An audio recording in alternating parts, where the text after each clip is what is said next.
స్వయముగా వెలిగేటి శక్తి దేనికి లేదు, సర్వేశ్వరుని తప్ప తెలియండయా. సూర్యచంద్రాదులు సర్వగ్రహంబులు ఆ వెలుగుతో వెలుగుచున్నారయా.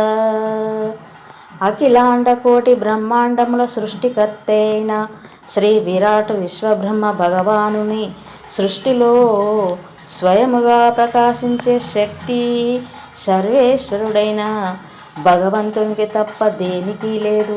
సూర్యుడు, చంద్రుడు మొదలైన అన్ని గ్రహాలు, నక్షత్రాలు ఆ సర్వేశ్వరుని శక్తితోనే ప్రకాశిస్తున్నాయి.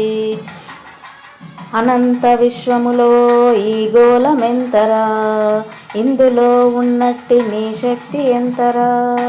సర్వమును కాపాడు సర్వశక్తిని నీవు, శరణు పొందుటే నీదు ధర్మంబురా. ఆకాశంలోనున్న అంతులేనట్టి ఆ విశ్వగోళాలతో పోలిస్తే ఈ భూగోళము అతి చిన్నది.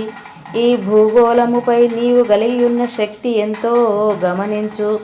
కొద్దిపాటి ఎండ ఎక్కువైతే తట్టుకోలేవు, కొంత చలి ఎక్కువైతే తట్టుకోలేవు, వర్షం ఎక్కువైతే తట్టుకోలేవు.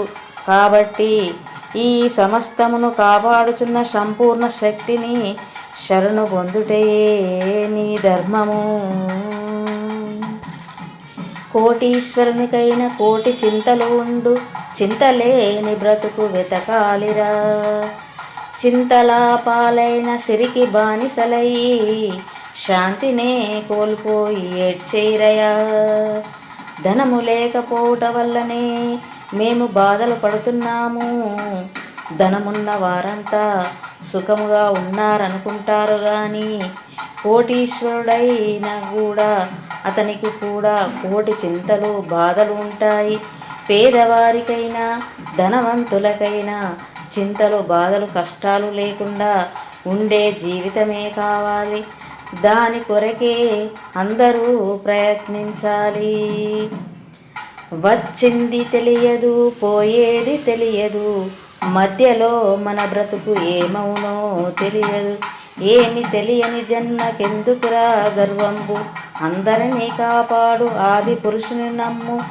భూమిపై పుట్టుటకు మనము ఎక్కడి నుండి వచ్చినామో తెలియదు, మరణించి ఎక్కడికి పోతామో తెలియదు, ఎప్పుడు మరణిస్తామో తెలియదు. పుట్టినప్పటి నుండి మరణించే వరకు ఈ మధ్యలో మన బ్రతుకు ఏమవుతుందో తెలియదు. ఇందులో ఏ ఒక్కటి మనకు తెలియదు. మరి మనకు ఎందుకీ గర్వము? అందరినీ కాపాడే ఆది పురుషుడైన ఆ భగవంతుణ్ణి నమ్ముకుందాము. తనకున్న సంపదను, పేరు, ప్రతిష్టలను చెప్పుకొని గర్వించుచుంటారయా. మూన్నాళ్ళ బ్రతికిది యముడు వచ్చాడంటే మీ గొప్ప ఏమిటో తెలియండయా. ధనవంతులు వారికున్న సిరి సంపదలను చూచుకొని పేరు ప్రతిష్టలను చెప్పుకొనుచు గర్విస్తుంటారు. ఇది మూన్నాళ్ళ బ్రతికేనని తెలుసుకోరు.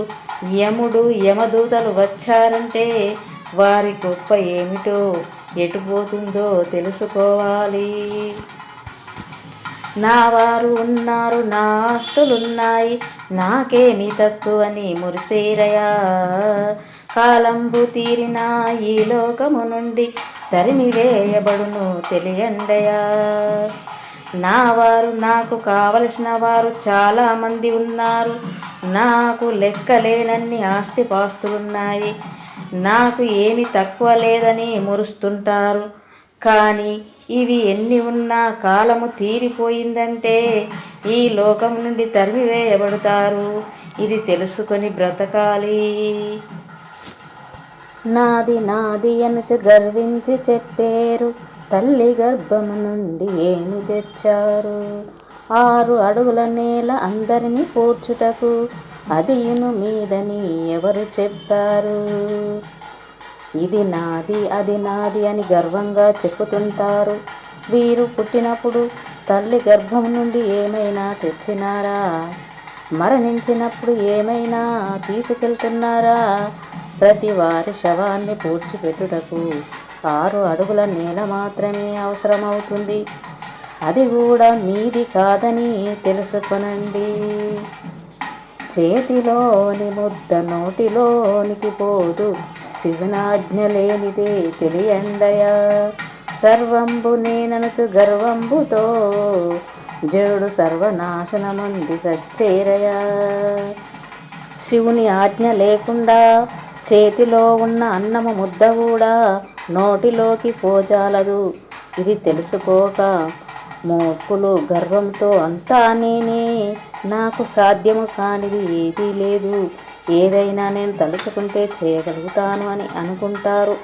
పట్టుదలతో మంచి పని చేయడము మంచిదే, కానీ కొందరు అజ్ఞానంతో గర్విష్ఠులై అంతా పోగొట్టుకొని చేస్తుంటారు. ఈ లోకమందున పుట్టినందుకు నీవు గుర్తునకు ఏదైనా మంచి చేసి వెళ్ళు, లేకున్నా క్రిములకు నీకు తేడా ఏమి, ఇంకెంతకాలంబు బ్రతికేవురా. ఈ లోకములో నీవు పుట్టినందుకు నీ గుర్తు కొరకై ఏదైనా మంచి పని చేసి వెళ్ళు, లేనిచో ఇతరులకు హాని చేసే క్రిమి కీటకాలకు నీకు తేడా ఏమి ఉండదు. ఎవరు ఎల్లకాలము బ్రతకరు, నీవు ఇంకా ఎంతకాలము బ్రతకగలవో ఆలోచించు. నీ తల్లి పార్వతి, నీ తండ్రి శంకరుడు ఆలి మహాశక్తి అంశంబురా. నీ కన్న బిడ్డలే గణపతాంశము, తెలియ అట్టివారి మెప్పు పొందాలిరా. పార్వతీదేవి నీ తల్లి రూపంలో ఉన్నది, శంకరుడు నీ తండ్రి రూపంలో ఉన్నాడు. మహాశక్తి అంశ నీ భార్య పొంది ఉన్నది, నీ సంతానము గణపతి అంశ కలిగి ఉన్నారు. ఇది తెలుసుకొని వీరి మెప్పు పొందగలిగినప్పుడే నీ జన్మ సార్థకమవుతుంది.